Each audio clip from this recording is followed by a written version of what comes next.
বিনা চিকিৎসায় মানুষ মারা যায়, তা নিয়ে পার্লামেন্টে কোনো কথা হয় না। নদীতে বাঁধ দেওয়ার জন্য কথা নাই, খাল খনন নিয়ে ব্যস্ত। খাল খনন আমরাও চাই, কিন্তু নদীতে বাঁধ দিতে হবে আগে। আজকে নদীতে বাঁধ দেওয়ার ব্যবস্থা নাই।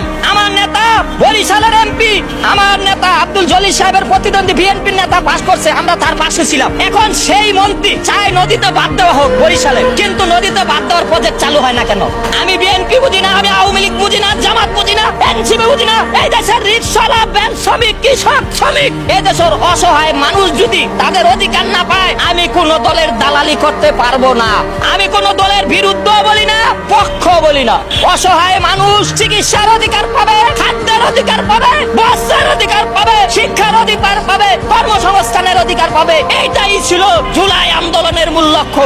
আজকে জুলাই আন্দোলনের মূল লক্ষ্য থেকে যদি এনসিপি তোমরা সরে যাও, তোমাদের পাশে আমরা জনগণ নাই। অনেকে বলে খায়রুল মনে হয় বিএনপি কে নামানোর জন্য জুলাই আন্দোলনের বিরুদ্ধে লাগছে।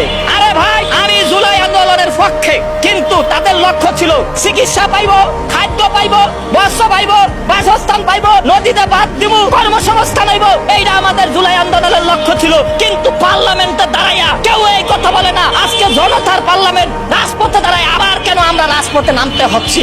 আমি রাজপথে আসি না, আমাকে এই প্রেস ক্লাবের আশেপাশে পাইবেন না। আজকে সাংবাদিক ভাই উপস্থিত, সামনে পাইছেন দেখে আমারে পাইছেন। আমার বাড়ি আব্দুল্লাহপুর কেরানীগঞ্জ ছাড়া আমাকে আর মাঠে পাইবেন না। কারণ প্রতারক, ওরা অসহায় মানুষের চিকিৎসার অধিকারের কথা পার্লামেন্টে তুলে ধরে না। ওরা শিক্ষার আলো পৌঁছে দেওয়ার কথা পার্লামেন্টে তুলে ধরে না। ওরা শ্রমিকের ন্যায্য অধিকারের কথা বলে না। ওরা কারা আপনারা সবাই জানেন। সবাইকে বলিয়ে আমি সর্বদলীয় বিরোধী দল খায়রুল জনগণের লোক।